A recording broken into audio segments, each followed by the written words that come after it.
Web Blanqui, Kezako. Web Blanqui, une web radio T.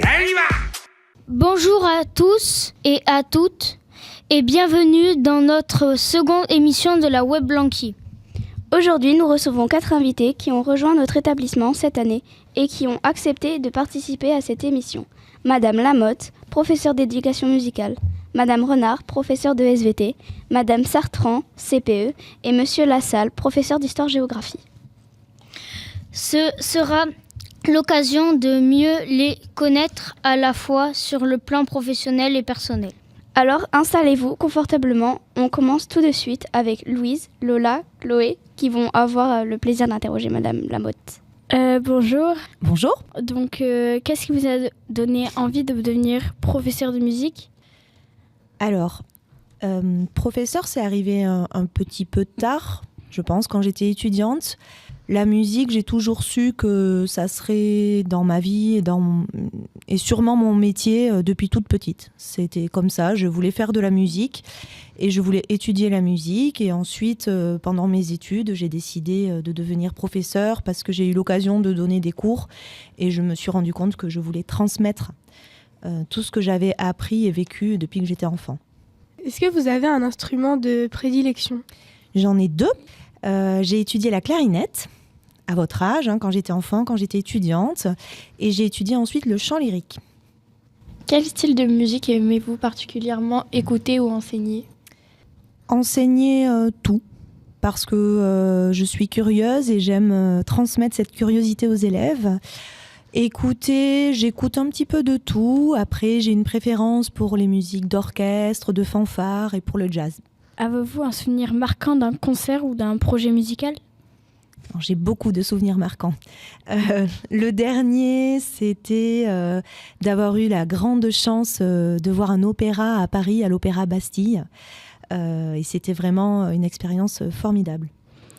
Ok. Si vous pouviez choisir une chanson qui vous représente, laquelle serait-elle ? C'est une question très difficile. Ce serait plutôt un morceau de musique, un morceau qui s'appelle Hop Hop Hop, d'une fanfare qui s'appelle l'Occidental de fanfare. Sinon, j'écoute aussi beaucoup de chanteurs et de chansons, de Thomas Fersen par exemple, mais beaucoup de musique instrumentale. Donc je dirais Hop Hop Hop. Merci Madame Lamotte pour vos réponses. On vous laisse rejoindre vos élèves de la chorale pour votre séance du jour. Et nous passons maintenant le micro à Jules et Axel qui vont nous permettre de faire connaissance avec Madame Renard. Merci. Au revoir. Au revoir. Au revoir. Bonjour à tous. Maintenant, on enchaîne avec Madame Renard. Je suis avec Jules et Madame Renard, bien sûr. Bonjour. Bonjour. Et donc, Jules va être avec moi pour interviewer Madame Renard, qui est prof d'SVT et qui fait que les 5e. Oui, puisque je suis aussi enseignante en lycée, au lycée Charles d'Espiau à Mont-de-Marsan, où j'ai des premières, des terminales et des secondes. Ok. Bon, je vais commencer par la première question. Qu'est-ce qui vous passionne le plus dans les sciences de la vie et de la Terre ? Comprendre comment marche le vivant, comprendre comment marche ce qui nous entoure. Et le côté scientifique d'arriver à prouver les choses, à démontrer les choses, à comprendre les choses. C'est ça qui me plaît. Ok. Autour de la prochaine question, Jules va dire. Quel est le sujet que vous préférez enseigner à vos élèves ? Il y a plusieurs sujets. Je dirais plutôt celle qui concerne leur vie future, leur vie de citoyen. Donc ça peut être comment bien manger, comment tout ce qui est lié aussi à leur vie d'adulte, donc qui comprennent la contraception. Ça peut être qui comprennent les risques liés au changement climatique, les problèmes liés aux inondations, etc. Qui comprennent le monde dans lequel ils vivent, dans lequel vous vivez. Avez-vous déjà participé à des recherches scientifiques ou des sorties sur le terrain ? Alors oui, des sorties sur le terrain, surtout avec la géologie, beaucoup avec les collégiens, puisque j'ai fait 18 ans de collège avant de passer au lycée. donc en Alsace, et quand j'étais dans le Cantal à Saint-Flour, on allait voir les volcans, et quand j'ai habité dans le sud-est, on faisait beaucoup sur la biodiversité autour de l'étang de Berre, la Méditerranée, et une sortie géologique aussi, puisque là où on habitait, on voyait des fossiles de coquillages à côté qui montraient qu'il y avait la mer à l'époque. Donc oui. Et après, j'avais animé un club astro. Et donc là, on avait fait aussi des partenariats et des sorties. On avait été à Saint-Michel l'Observatoire dans les Alpes. Et on avait visité l'observatoire où il y a les chercheurs. Et on a pu observer pas mal de choses avec les élèves. Quelle est votre découverte scientifique préférée de ces dernières années ? Alors, je ne sais pas si j'ai une découverte. Par contre, moi, ce qui m'étonne, c'est l'énorme bond qu'ont fait les scientifiques sur la recherche dans tout ce qui est ADN, ARN, les vaccins, les nouvelles thérapies sur le cancer, avec l'immunothérapie. Moi, je vois quand j'ai commencé à enseigner, il y a un peu plus de 20 ans, cloner l'ADN, séquencer, connaître l'ADN d'une personne, c'était un programme mondial avec des chercheurs de tous les pays qui se mettaient ensemble pour essayer de faire chacun un petit bout pour qu'on arrive au bout. Et aujourd'hui, on arrive à le faire en 48 heures. Et je trouve ça génial. Et quels conseils donneriez-vous aux élèves pour réussir dans votre matière ? D'être curieux, d'essayer de comprendre, d'essayer de visualiser dans leur tête ce qu'on essaye de faire, de se mettre des images mentales pour comprendre ce qui se passe, être curieux, actif et je crois que ça marche aussi dans toutes les matières. Si vous êtes actif en classe, si vous essayez vraiment de comprendre ce que vous faites, eh bien, tout ce qui est fait en classe, c'est ça de moins à faire à la maison après. C'est tout bénef. Merci pour ces réponses, Madame Renard. De rien, avec plaisir. C'est maintenant au tour d'apprendre à mieux connaître Madame Sartrand. Bonjour Madame, nous sommes très contents de vous interviewer aujourd'hui et je laisse la parole à Alan. Bonjour Madame Sartrand, qu'est-ce qui vous a donné envie de devenir CPE ? Bonjour à tous. Alors, qu'est-ce qui m'a donné envie de devenir CPE ? Mon premier chef d'établissement et ma principale adjointe. Parce que je n'étais pas du tout dans ce secteur-là avant. Je travaillais avec des enfants handicapés. Et j'ai été assistante d'éducation par hasard pour pouvoir avoir un salaire et manger comme tout le monde. Et le travail que j'ai fait au quotidien avec eux, petit à petit, m'a amené à revoir mon projet professionnel. Comment décrivez-vous une journée type dans votre travail ? Alors, le métier de CPE, il n'y a pas vraiment de journée type, je dirais. Parce que la journée se passe en fonction des situations et de ce qui se passe sur l'établissement. Alors, en règle générale, quand j'arrive, j'ouvre l'ordinateur, on regarde tout ce qui est message, parce qu'on travaille beaucoup avec l'informatique, pour être en lien avec les familles, avec les collègues, avec le chef d'établissement également.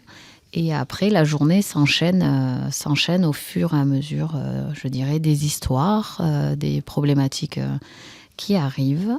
Et certaines journées sont rythmées un peu plus par les réunions qu'on peut avoir. Donc, pour suivre la scolarité des élèves ou les réunions avec des parents.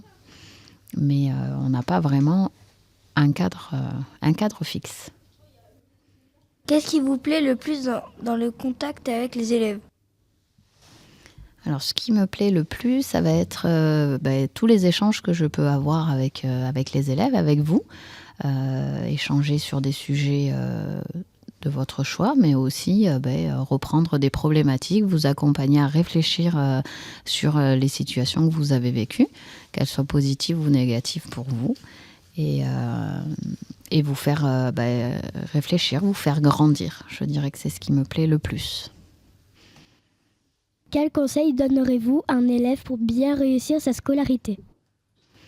Alors je n'ai pas la clé des miracles, je ne l'ai pas. Mais pour réussir, je dirais qu'il faut que vous soyez attentif, persévérant et surtout que vous osiez faire les choses. On a tous le droit à l'erreur et même, moi je le dis souvent et ceux qui m'ont déjà vu depuis le début de l'année, je leur ai certainement dit, on a tous le droit à l'erreur et c'est surtout comme ça qu'on apprend. Quand on a fait une erreur, Si on arrive à en discuter, si on arrive à réfléchir sur ce qu'on a fait, ça nous permet de grandir et de mieux appréhender la suite. Donc voilà, je pense que le plus important, c'est ça. Et puis, pour après la scolarité, c'est aussi l'assiduité, c'est être là tous les jours. Alors on est là tous les jours, être ponctuel et persévérer. On a tous nos difficultés, on a tous nos points positifs, nos points négatifs, mais en tout cas, il faut qu'on fasse de tout ça une force pour pouvoir avancer. Et en dehors du collège, quels sont vos loisirs ou passions ? Alors, en dehors du collège, j'aime me vider la tête surtout. Donc, je fais beaucoup de loisirs créatifs, de balades avec mes enfants et passer du temps en famille. Pour moi, c'est le plus important. Et après, des jeux de société. Il nous arrive de faire plein de choses. Mais c'est surtout passer du temps en famille et ne pas avoir à réfléchir. Nous espérons que Madame Sartrand vous aura permis de mieux comprendre la fonction de CPE en collège. Pour terminer cette émission, Lucie, Belinda et Adeline vont s'entretenir avec Monsieur Lassalle, lui aussi récemment arrivé dans notre collège. Pourquoi avez-vous choisi d'enseigner l'histoire-géographie ? Alors bonjour à tous, merci pour l'invitation. Et je tiens à dire, j'ai un peu la voix cassée, donc c'est pas vraiment ma vraie voix. D'accord. Donc pourquoi j'ai choisi ça ? Parce que l'histoire, ça m'a toujours passionné. Ça a été ma matière préférée à l'école, au lycée. Et après, pour l'enseignement, c'est venu assez tard, plutôt vers 22-23 ans, où j'avais envie de transmettre ce que moi j'avais appris, tout simplement. Avez-vous une période d'histoire que vous aimez particulièrement étudier et enseigner ? Oui, c'est l'histoire contemporaine. Donc c'est le 19e et le 20e siècle. Donc ce qui va de, on va dire, 1815 à aujourd'hui. Et c'est l'époque qui se rapproche le plus de nous. Et donc je trouve ça intéressant parce que ça nous permet de comprendre le monde actuellement et d'où il vient. Si vous pouviez voyager dans le temps, quelle époque aimeriez-vous découvrir ? Alors c'est une très très bonne question, très difficile, que je me suis déjà posée. Alors voyager, mais il faudrait pas changer le cours de l'histoire aussi. Parce que si on voyage et qu'on change des trucs, c'est un peu bizarre. C'est très difficile à répondre. Je dirais soit la Rome antique, donc Rome sous les empereurs romains, ou alors plutôt Japon féodal, ou encore alors Bagdad, plutôt à la fin du premier millénaire. Donc une ville très multiculturelle avec beaucoup d'artistes, d'art, etc. Ok. La 4e question est pour Belinda. Avez-vous voyagé à l'étranger pour découvrir d'autres cultures ? Oui, j'ai voyagé j'ai vécu 1 an en Angleterre après ma licence d'histoire. Donc à mes 21 ans, je suis parti vivre 1 an donc, au Royaume-Uni, dans la ville de Birmingham, où j'ai travaillé dans la restauration. Et où j'ai pu rencontrer des personnes qui venaient du monde entier. Et donc j'ai pu découvrir beaucoup de cultures en allant finalement pas très loin. Ok, on va passer à la dernière question, la 5e, qui est posée par Lucie. Quel livre, film ou documentaire historique conseillez-vous à vos élèves ? Alors je conseillerais une collection qui s'appelle 24 heures dans, qui est publiée chez Payot. Et c'est par exemple 24 heures dans la Rome antique, 24 heures dans la Chine ou encore 24 heures dans l'Égypte ancienne.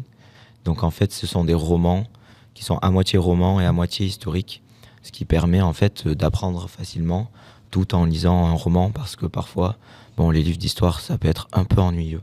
Mais là, il y a un côté récit et il y a à chaque fois 24 chapitres, un chapitre par heure où on suit un personnage différent de l'époque.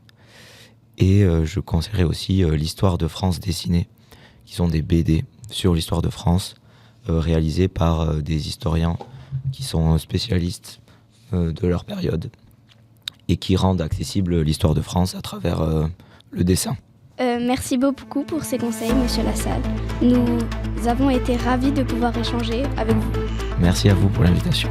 Il est temps de nous quitter. Un grand merci à nos invités d'avoir pris le temps de répondre à nos questions.